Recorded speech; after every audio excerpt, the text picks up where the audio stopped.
Hey guys, welcome back to the Empress Tree podcast. We're super excited to be doing an episode on animal communication and spirit animals or animal totems. Me and Laryssa actually met in an animal communication class, didn't we? Yes, we did. Oh my God, it was what, like 2.5 years ago at this point?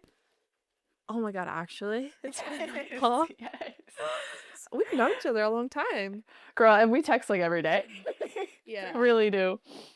Yeah, it's so interesting too because we met like through this class and we sometimes say like, yeah, the class was cool and like we learned some stuff, but like we took the class to meet each other. True, true, uh, true. Yeah. So, when you took that class, like, what made you want to do it? Okay, so I had met, this was right when I was like popping off with my spirituality. I was at an event and they were raffling things off. And one of the things you could win was an animal communication with an animal communicator. So I kind of went up to her and I was like, hey, like I'm getting into, psychic stuff. Like, what do you do? What does this feel like? And we got to talking and she said she had a podcast with her friend and that that I should give it a listen. So I went home and I gave it a listen.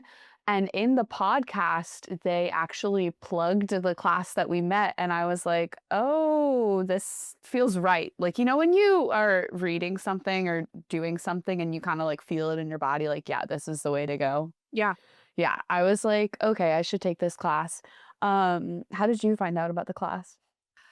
The teacher was, like, popping off on TikTok, and I was really enjoying her TikToks, and then, I just saw she had the class, and at the time, I was really just, like, still coming into my, like, spiritual gifts, so I was really just, like, wanting to explore all the different avenues of, like, exploring, like, being a psychic and being a medium, and I've always had, like, a very special connection to animals, so it just kind of felt like a natural next step for me, and I really enjoyed that class because I found that I don't know if it's because she was posting on TikTok, but everybody in that class was, like, pretty young, and up until then, all the classes I've been in have been primarily, uh, like Gen X or, like, boomer age, which is, like, cool, but we're, like, both kinda, like, Gen Z, so it was cool to be, like, surrounded people that were, like, from my generation. It was a lot of fun, and I really liked, like, that one breakout group that we did where it was me, you, and one other person. I feel like we really connected, and I was able to connect with your dog, and you connected with my cat, and it kind Mhm. of like it was one of those moments where it made me feel powerful, like I could do something, and we were in a big group of women, and we would have homework, and it just felt like school, but I cared about the topics and the subjects, so I feel like I got a lot out of it, you know?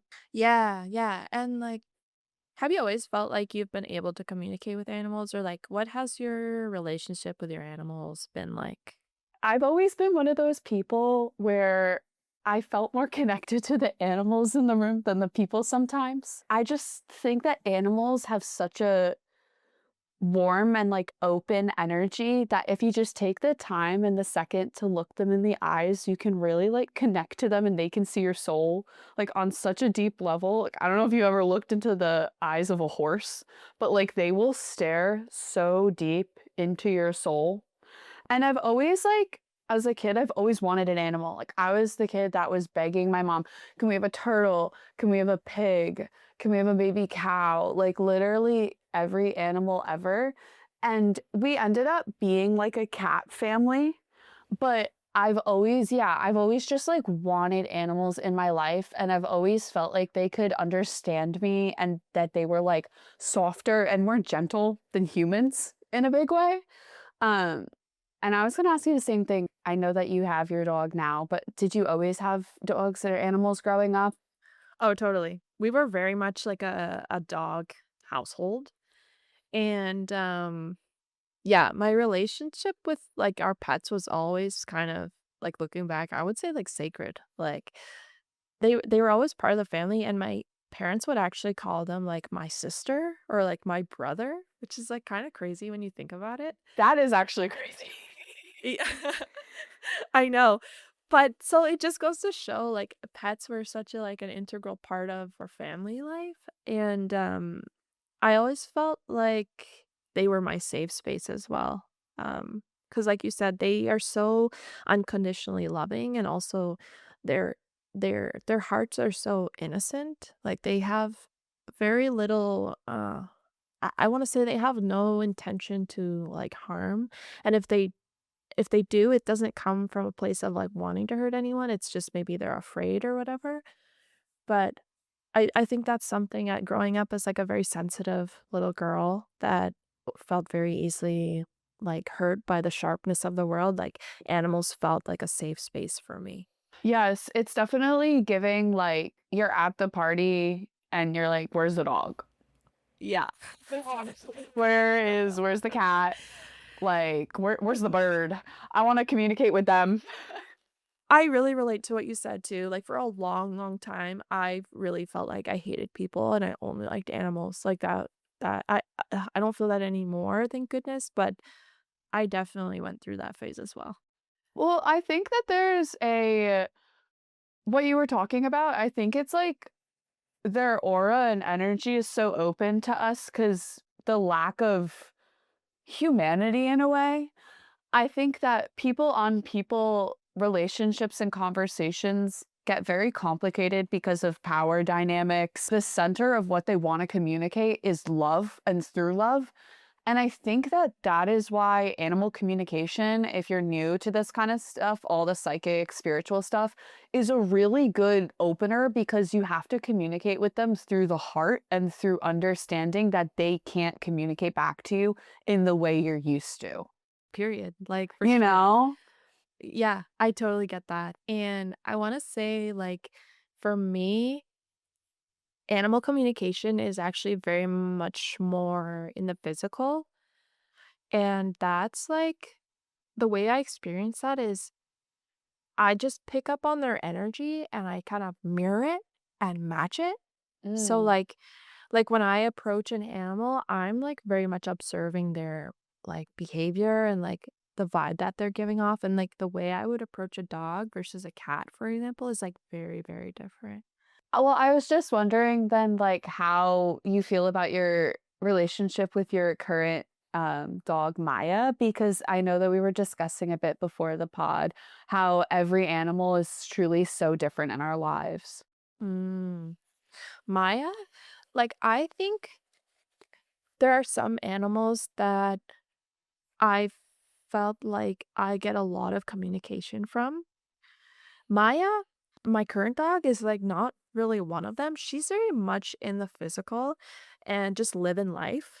And, like, she's very vocal about what she wants, so I don't think she doesn't come to me in the astral or, like, through visions very often, but she's, like, very much a mirror for me. Like, something that's always kind of blown my mind is, like, Maya has had, like, some pretty significant, like, medical, like, ailments throughout her life, and I have the exact same ones.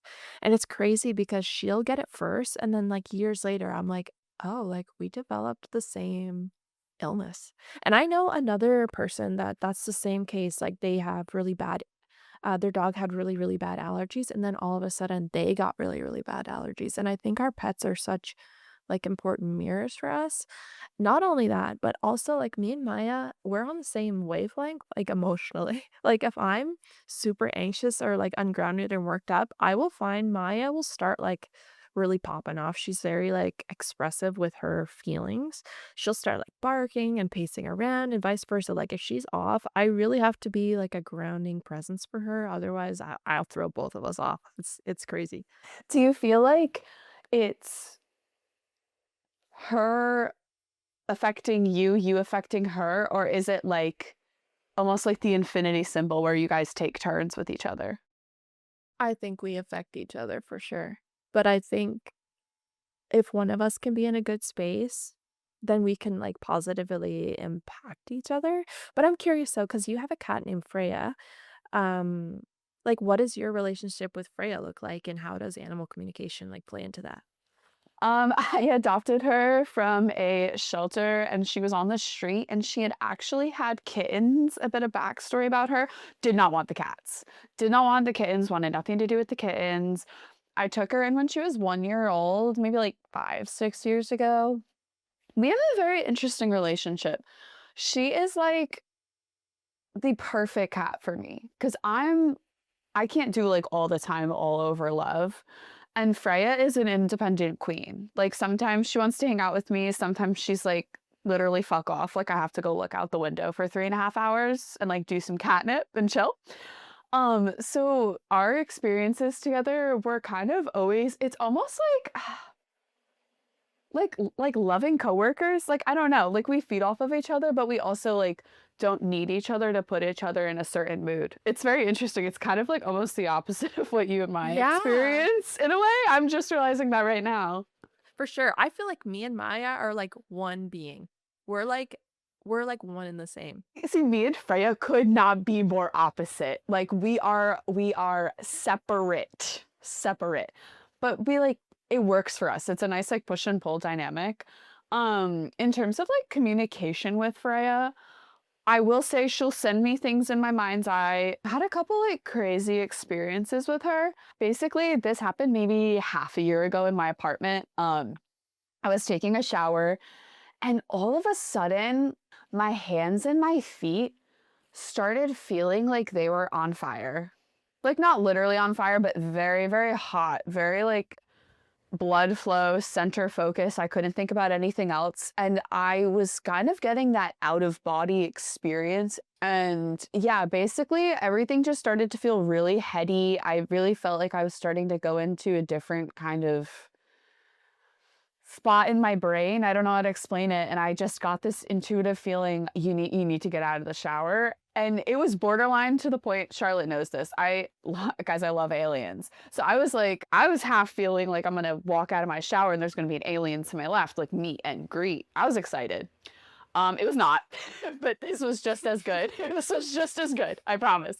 So I get out of the shower, I put a robe on, I leave the bathroom, I turn to my left. Freya is sitting on the ground, and it is like it is like she's staring into my soul. We make eye contact all the time. Yes, we'll slow blink at each other, but this was different. This was like, I am seeing you, you are seeing me. And immediately there was a through our eyes, there was a wave of communication, a frequency. We were tapped into the same thing and we could talk to each other. And she basically was like, hey girl, you're too stressed. You need to calm down. And yeah, basically she explained to me this way where I could use my own energy and aura to protect, not only protect me, but calm myself down and put me in a different headspace. And I just wanted to share that quickly because it's actually really interesting and really simple. So you rub your hands together and you form, some warmth and your energy in your hands. You take your cupped hands and you pull them apart slightly and push them back slightly, and you should be able to feel your aura. I've gotten to the point where I can do it the little past shoulders length because I've worked on it for so long. But basically, you slowly work on pulling and pushing your aura back into itself. And once you really feel like you'll know you have a steady sphere or whatever the hell shape you want of your energy in between your hands. Teach their own. And then I basically took it in my hands and I held it over my head and I dropped it on top of the top of my aura. And I kind of like when you're stretching out at the sun, I just expanded my hands out. And the feeling was just like immediate release. And it felt like all of those moments of special connection that we had with each other were morphing into this ball of light and into me. And like can't explain it much further than that, but it's a really good way to calm yourself down, center yourself. And I find that I'm just channeling this right now. It would be really good if you're a person that's in a position of having to care for others, because this is like almost a shower of self love. It does not have to be animal related, but I found it so fascinating that Freya came to me in that moment and shared that with me, and that we had such a direct communication line. That moment was one of those moments where it changed the trajectory of my life because I was like, whoa, I can do this. Like, we are communicating. This shit is real. That's crazy, and also, why is she giving me, like, Egyptian, like, cat goddess vibes or something? Because she is a goddess, like, and it's so interesting because I didn't even, like, name her Freya. Like, I know Freya is the goddess of something. I'm looking it up now 'cause I'm Let's like, Google it. yeah, let's Google it. Live Google, everybody. The goddess of love, beauty, fertility, war, and magic That's in her! yeah, in the Norse, mythology. Yeah, no, the people that were fostering her named her that, and she is a total Freya. She's a badass. She's a bitch. And it's so interesting how we have such different animals, but they both, like, reflect us so well. Oh, absolutely, and it's crazy. No, Oh, go you ahead. go. No, you go. Actually, I have nothing to say. Okay. Actually, I'm not I was just gonna start yapping. I was gonna say, it's crazy how, like, animals can be such teachers for us, and they just show up and teach us exactly what we need in that moment. Like, they're like our little spirit guides, but in the physical, but also in the spirit too. Yeah. Do you feel like you have any animals that are on your spirit team or that, like, visit you often? Yeah, definitely, like, both. Let me just start with the animals that I've had as pets. Like, I had a boxer named Zoe growing up, and she was, like, my girl. Like, if I had to say if there was one dog that was my sister, like, she was my sister. We grew up together. And, it was really hard when I had to leave for school, once I got to university, and I had to leave her behind, but she was fine. She did good. But she we just had such a special connection, and, I wanna share a story actually that I think spirit really intervened, um, at the near the end of her life to bring us together so that we could, like, kind of be together again because I had moved away. She, needed somebody to watch her for 2 weeks, and initially, my mom was gonna, like, either board her or give her to my other sister, and, I didn't have work those 2 weeks, and it just worked out, so I spent 2 weeks with her at my parents' cottage, and we just had the best time together, like, going to the beach every day and, just, like, spending all that quality time together that we couldn't have for, like, years, and it was just so, magical, and I remember that particular week. It's actually funny, we're talking about spirit animals, like, I was getting all kinds of, like, crustacean, like, crabs, like, I was seeing mermaids, like, all these, like, ocean spirits. It was just, like, a really magical time, but, um, it was weird because by the end of the 2 weeks, I just had this knowing that, it was summertime. I just had this knowing that Zoe wasn't going to make it to Christmas. I don't know Oh. why. It was just this overwhelming feeling like, "Oh, like, I was gifted this time with you. You're like my soulmate, and, I'm gonna remember this forever, and I still cherish those times, and, after it happened, I, like, cried for a long time. I was, like, petting her and crying, and I was like, "Oh," but then after it happened, I was like, "That was weird. Why did I think that? Why I think she's gonna be fine. Why wouldn't she make it?" But actually, lo and behold, she was walking with my mom one day in the fall, and, she just passed away on a walk. We think she had a stroke, but I was, like, kinda like, "You know what? Period." She died doing what she loved. She loved walks.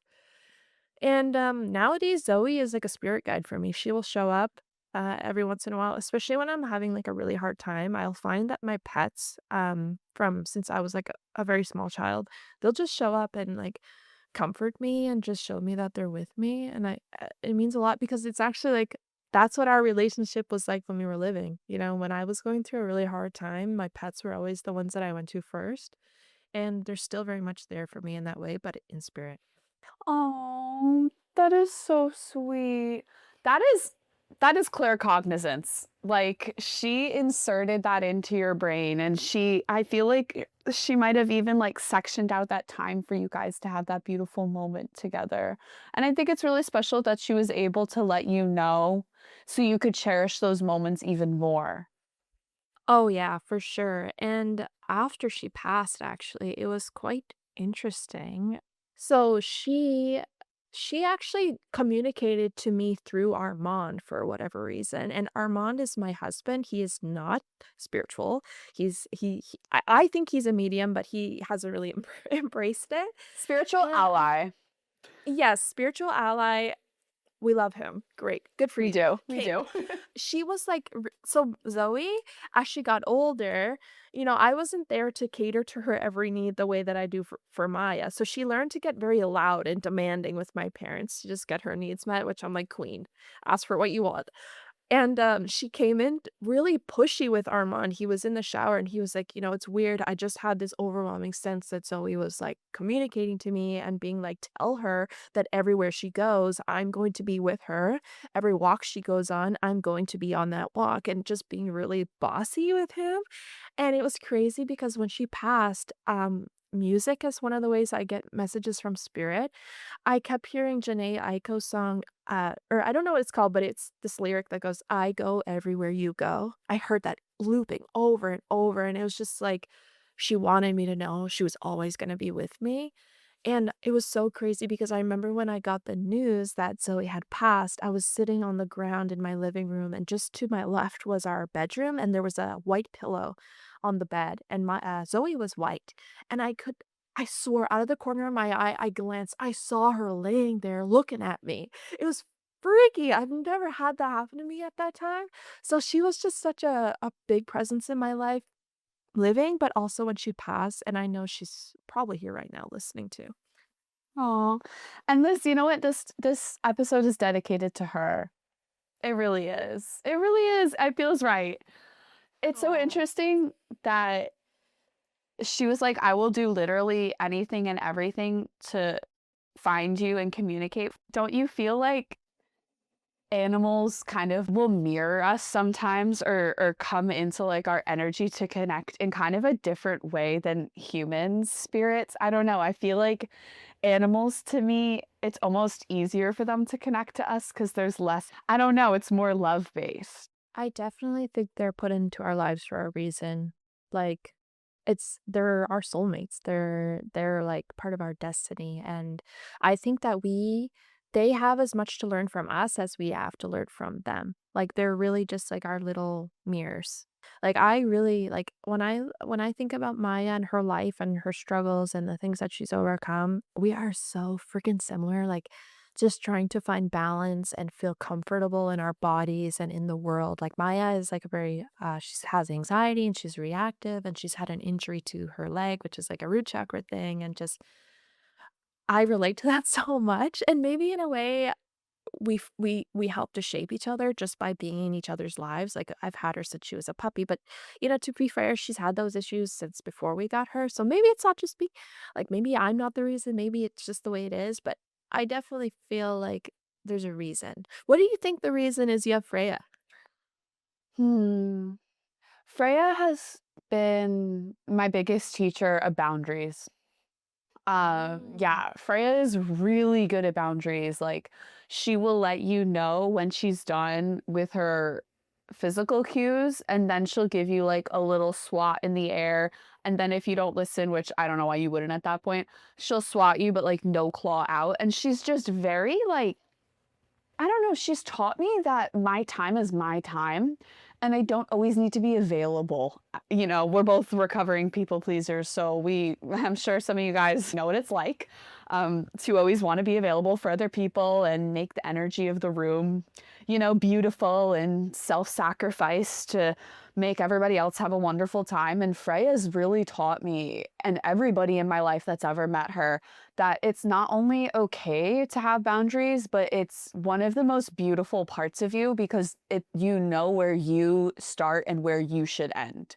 I think that again, nothing wrong. Everybody's on their own journey to each their own, but going from a people pleaser to a recovering people pleaser, it's like I feel so empowered saying no, and I don't think I would be able to take my time as seriously as I do and pursue the things I love as seriously as I do if she wasn't showing me that. In a lot of ways, Freya is my teacher. Like, I am yes, I feed her, and yes, she lives with me, and I give her, like, a home and comfort and love, but, like, this from a spiritual perspective, this is strictly she is my teacher, and I am the mentee. Like, I am yeah, I'm learning boundaries from her every day, and it's very beautiful thing.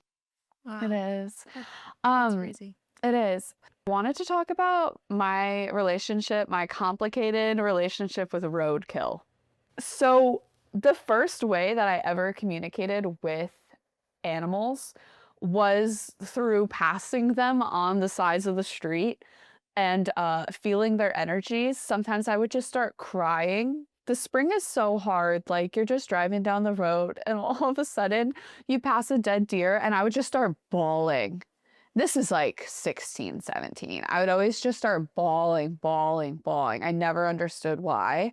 I have this experience now, and I've had it for probably the past 4 or 5 years, where if I pass roadkill, I am able to just immediately know if the soul is still in that animal's body, if it's not in the body, but it's hanging around, or if it's passed on and moved on.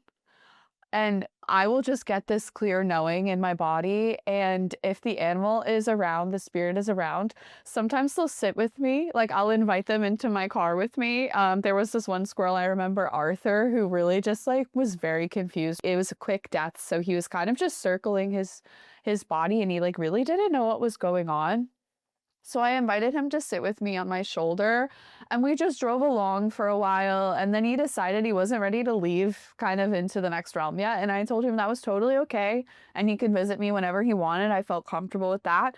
But I'll see a raccoon and they will move up to spirit on a bubble, like they'll be bouncing in bubbles, or they will ride a vertical line. Like it's so interesting. For some reason, I'm able to see them in this like in between state. And I think it's just so beautiful the way animals like communicate and not only communicate, but have fun with it, because all of the ways that they were moving on into back into source, back into the light, were kind of low key so much more fascinating than humans. I They found really said, "Beam me up." yes. People like beam me up. Like some of them, they'll like make these beautiful like braids and chains and climb up them. And I just, oh my God, there was this one like raccoon and he just like bounced on these like bubbles that he created up. And it's just, I think it's so interesting how animals' spirits seem more aware and almost like knowing that that was their time, and then they see, I guess, moving up and onward as more of an experience. And I found that, when I've seen human spirits move up to the other side, it seems more intentional and direct. But yeah, I just wanted to throw that in there, that you can also communicate with the spirits in the afterlife or moving into the afterlife, and putting it out there that if you also see roadkill and you just randomly start crying, you are not alone. It's very sad, it's very hard, and maybe you might just want to open up your passenger seat if it's free and available and invite their spirit in and see if you get any signs from them, because there is a lot to it. But yeah, that's one of the first experiences that I've had with animals and animal spirits that made me want to take the class in the first place, besides meeting people and having it be kismet and fall into place. But I just wanted to know if you had any other experiences with animals in the spirit realm, like any that come to you with specific symbols or purposes, anything like that. Honestly, like, okay, so I think that animal spirits, like animal totems, are something that I experience a lot. Okay, what the heck is an animal totem? Oh, okay. Like, I'm not an expert in this, so I will just give you my best definition. I think that animal totems, so I feel like there's this idea that, oh, like, what's my spirit animal? It's like this one animal.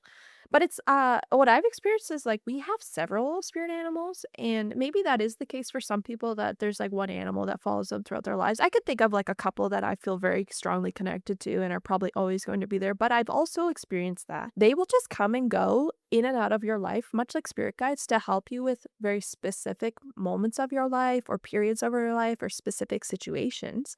And it's kind of like they bring in their energy to help make it a bit easier or to help you learn the things you need to learn. For example, like I used to have a really long commute to work and it was freaking arduous. I hated it. I hated my life because of that commute. But at the time, a camel was brought into my life as a spirit guide, and I would be sitting on this freaking train just for hours, and, the camel would show up, even though I hated my life, and it didn't make me hate my life less. It was just nice to have that companion to be there acknowledging, like, what I was going through and just trying to bring in a supportive energy of, like, endurance and travel. That makes perfect sense to me because 'cause they're known for long travel, they're known for having incredible, like, bladder control and, like, hydration control, like, that seems fantastical. Were you riding the camel? How did the camel show up for you? Oh, he just showed up in my mind's eye. So, like, for me, a lot of the symbolism that I see in my clairvoyance, a lot of it is the vocabulary is made up of animals, these animal totems. So, yeah, like, for Laryssa really likes this one. Obsessed, I'm obsessed. I don't know, I've never gotten shrimp before, and I so, here's my teaching moment. So, when you get an animal totem, it's like, how do you know what it means? My my advice is, like, Google it, see what's on the internet. You can also get animal totem, like, books that, like, the authors will give you what their definition of it is. But honestly, with time, you just come to develop your own kind of like, vocabulary of symbols and of animals, and they come to take on their own meaning, like, for you as an individual, but also it really helps to know like, read up on the animal and the things that they do, because Larissa made this really good point that was like, "Shrimps are queeners." I was like, "Oh, period." I'm kinda going through, like, a purge right now, and that really resonated with me. When I think of the shrimp situation, it just makes me so happy. I don't know why. I feel like It is the cute. shrimp, he's cute and he's like protecting you. And there's something that you were showing me the other night called like a mantis shrimp. And like if you know Yeah. me at all, I'm obsessed with the mantis beings. Guys, please contact me. You know where I am. And like I just think like mantis shrimp is the perfect symbol of what you're up to, what we're up to right now, what the Earth's, Oh my god. evolution is up to right now, and, like, I'm just so excited for you and the shrimp, man. Like, I think about it once a day at least. I'm like, "I hope the shrimp's taking care of my girl Charlotte." Yeah, shrimp emoji has been on heavy rotation lately. Heavy rotation, heavier than the aliens. Oh, for sure. I will say though, animal totems can and do appear in person. Like if you see like a certain animal over and over, or like it comes in a special moment, you really just have to kind of trust that feeling. Like it's just a feeling that you have when you see them and you know it means something. Like just trust that. I feel like that's your higher self telling you, like, yes, this means something. But I will say, like, I had a really crazy experience with an in-person spirit guide animal totem. It was before, like, my really big awakening, actually. Ooh, this was the first one. Um, I was just coming to learn, like, grounding and, like, being with the earth and, like, developing my relationship with nature, and there was this, like, little hidden path that I would go down almost every day, as often as I could, at least once a day. And it wasn't even really, like, a real trail, it was just kind of when it would rain, the rain would create, like, this, like, stream, and it created sort of a path through the forest, and I would just, like, walk up it, and there was, like, this little mossy meadow area that I would sit in and do, like, my grounding and my scrying, staring at the trees and, like, talking to my guides and stuff. And, there was one day I looked up into this huge tree, and there was an owl, and I was, like, freaking out because like, I really, was into the animal totems and animal guides at that time. And I was like, "Wow, that's so amazing, like, that's so cool, I wonder what this means," and I'm, like, looking up what owls mean and things. I did not expect how that would develop, though. It started, to be a weekly occurrence that I would see this owl, like, every week, at least once a week. I would walk up the trail and the owl would be there, and it would just stare at me. We would stare at each other. And it, like, kinda became, like, our thing, like, I became friends with an owl, and it would be so close, like, I don't know, I would just say, like, at least 6 feet away. There was one time I got, like, a foot close to it.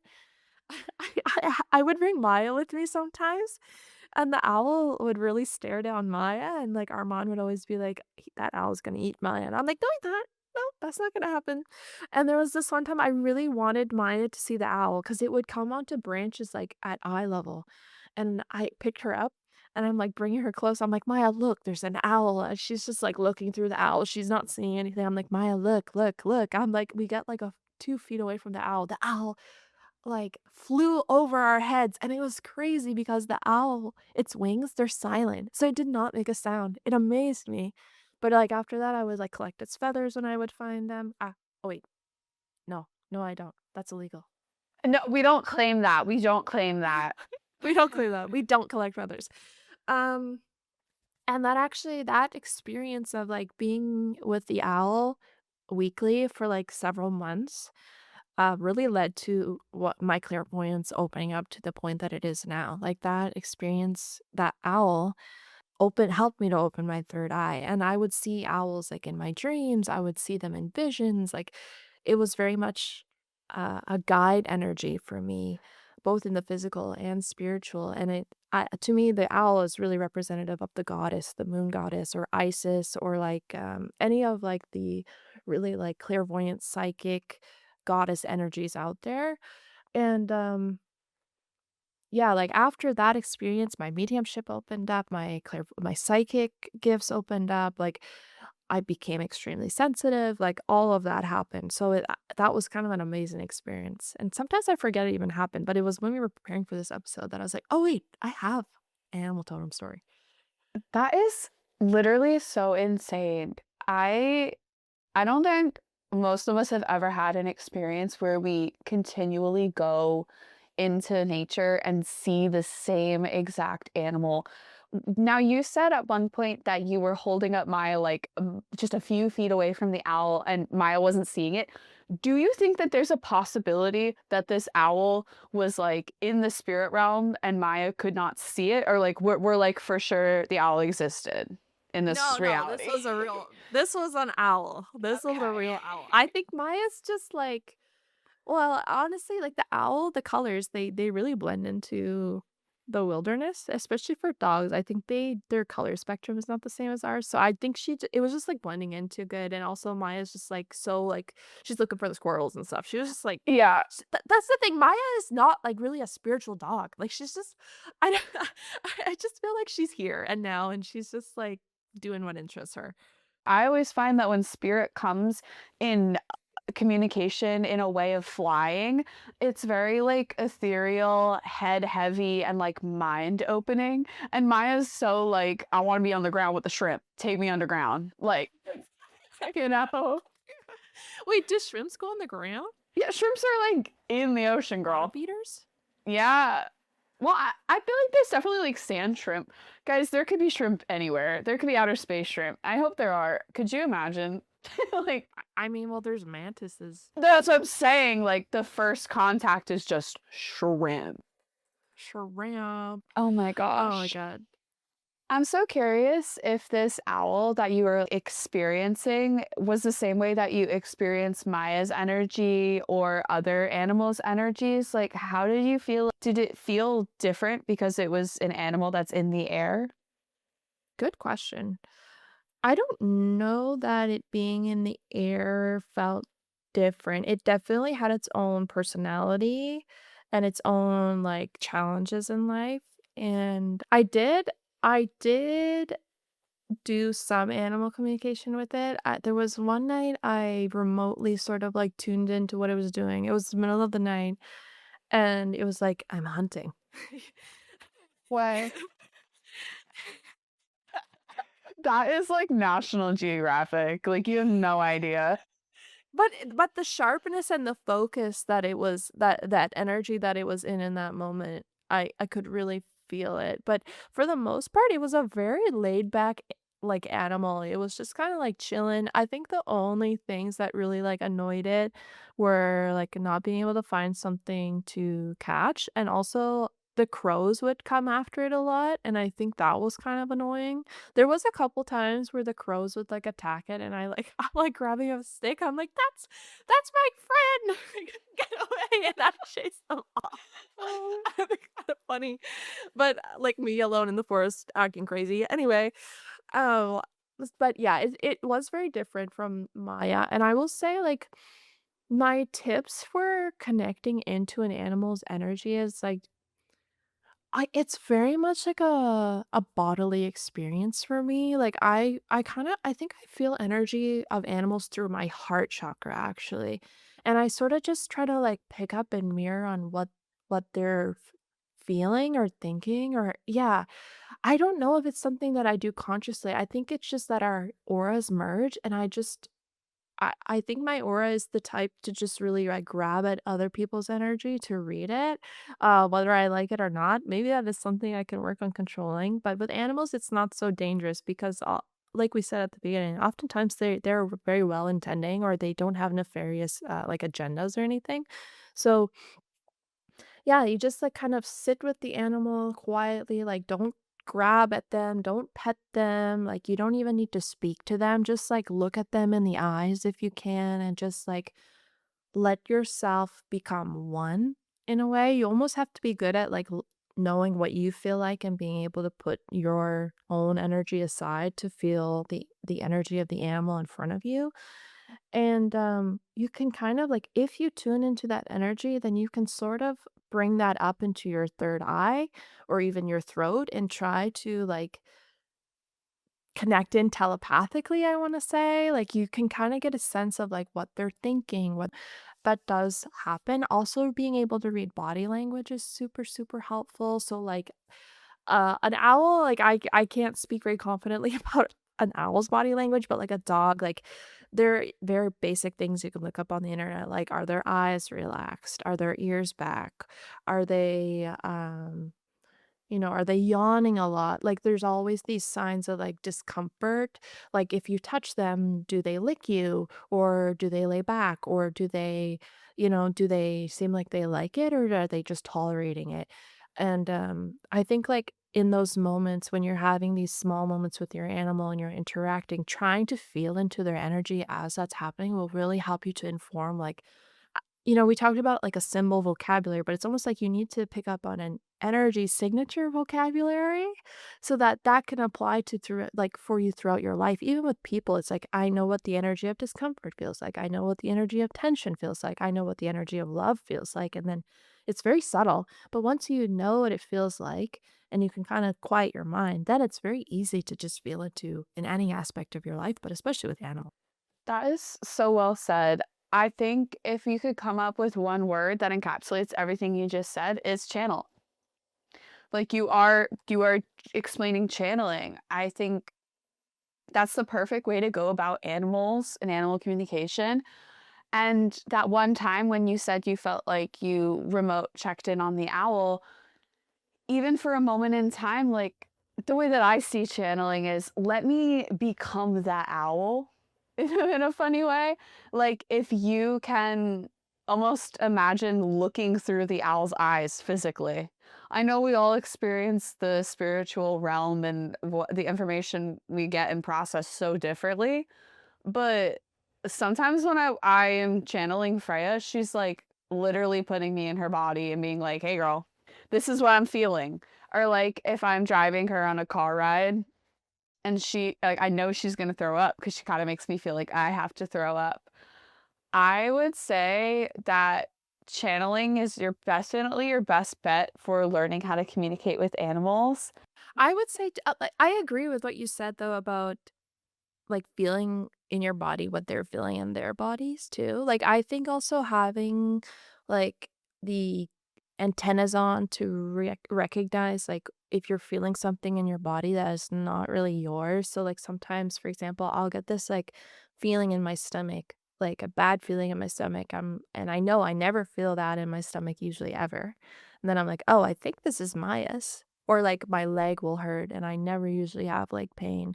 But especially, like, if you do Reiki or energy work, like, that's how I experience it as well. So if I'm doing, like, Reiki on an animal, I will feel in my body what they're feeling, and it helps me to, like, focus on where they might need more attention or, like, where they're experiencing discomfort. Do you ever do, like, energy healing on Freya, and does it come up for you like that too? I will try to sometimes, but she's very much like, "Focus on yourself. I'm supposed to be doing that to you." You know what I mean? Like, I'll try to get her to sit down and give her some Reiki, and she's like, "You have no idea how powerful I am, do you?" You know? Like, the Queen. animals have such a specific our connection to source is the size of a golf ball all the way around in a tube. Theirs is the size of the ocean. Like, I think animals are just one in of itself of source, and we get so bogged down and diluted with the trivial nonsense of this world. And I would say, guys, it's okay if you don't have a pet. Go out into some nature, find some animals, even if there's a bird that's annoying the hell out of you, why don't you go outside and try to talk to it and see what it's screaming about? I think that that's an approach to spirituality that could be across the board. If something's pissing you off, it's because you need to focus in on it. Mhm. Side note, but true. If if there is, like, an animal totem that you feel very, like, called to, you can always just call on it in meditation and, like, channel it that way. Like, you don't have to, like, be in person with the animal. There's been times where, like, Maya has been staying, like, with my parents while I'm on a trip, and I can, like, literally in my mind's eye just be, like, to my guides, like, "What is Maya doing right now?" And I will see her in the room, like, whatever she's doing. So, that physical is not really even a boundary. Like, you Yeah. can go there spiritually. Oh, totally. And also some cheap practical advice. Guys, YouTube exists, okay? Yes, it's cool to like pay somebody and go and have a whole experience, but you can also just type in on YouTube like spirit animal ceremony.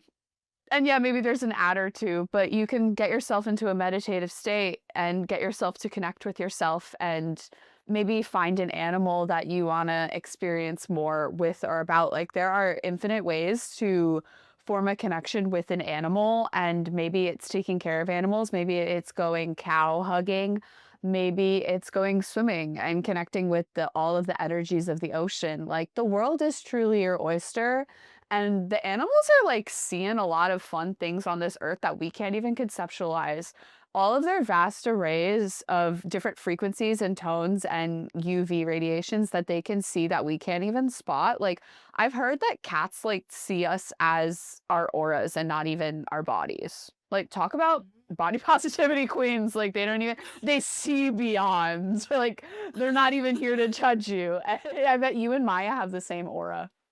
Oh gosh, I don't even I think we do. You're so freaking right. I think we do. Like, it just gets stronger when you two are together. Literally, though. That is so funny too because you recently this just made me think you recently went on a trip, and I was just laying in bed one night, and Maya literally showed up on my floor, like, up and yapping at me, her energy being like, "Hi, Charlotte, when she's coming home. Tell her I miss her. What's going on?" Say, "Alright, I'm on it." Oh, yeah, and you did, which, honestly it's funny too because, like, in that moment, on that day, I was like, "I'm ready to go home. I miss Maya." And there was this one time when Maya was still pretty young, I had left her at my parents' house, I think with, like, what my parents pet at the time. But anyways, that wasn't something we had done frequently before. And we were out to dinner, and I was just like, "Oh my god," like, I feel this intense, like, "I miss Maya. I need to see Maya." Like, it was just so intense, and then when I got home, Maya saw me, she was, like, crying, she was, like, so, upset, and I think in that moment, I just felt like Maya really wanted me home, and I was feeling that, like, that she really missed me, and I started to really miss her. It was crazy. So it's kinda like people talk about that with, like, their, mother and children, like human children, but I think that's me and Maya kinda. It is. And guys, if you wanna connect to source, you wanna connect to spirit, and you're just not there yet, spirit will connect and it will find its way to get its message out there in the most simplest, least energy exhausting process. So, like, in that moment, right, I obviously have a connection to Charlotte. She's my very good friend. Charlotte obviously has a connection to Maya. I've communicated with Maya. Maya presented her energy out there to the universe. And Charlotte picked up on it because they're closely connected in their heart chakra.